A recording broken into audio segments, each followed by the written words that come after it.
Hello, this is Gary Oakes from OnlineTutorship.com.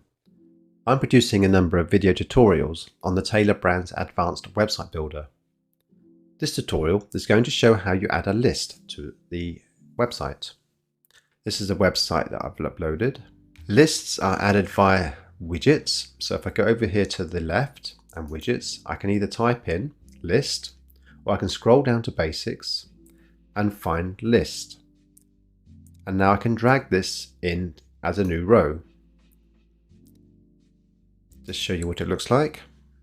So they already give you 4 items in a list.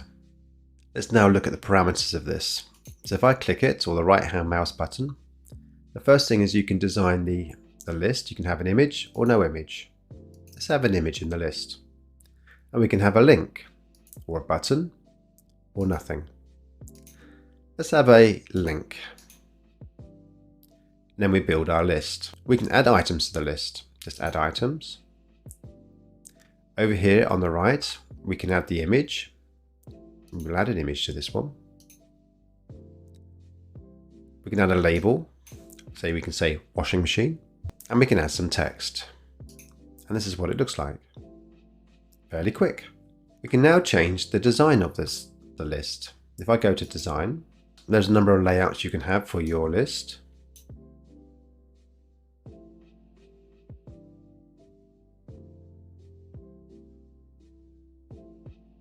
Actually, I like the one we had at the beginning. We can change the title, the font, the size, the color. We can have it bold, and the alignment. We can also change the description, font size, color, format, alignment, etc. In terms of the image, we can have a border. Actually looks better without the border. We can have rounded corners, and we can have a hover effect. Means something will happen to the image as we hover over it. So we might want it to zoom out. We might want it to go blurry. In terms of the link here, you can change the font, the size, the color. We might want it a different color. We might want it this color. The alignment might be in the center. And then we have the divider in the list. We can change that as well. We can have it as 2 lines, dots. Let's stick with the single. And we can change the color of the line. You might want this reddy color.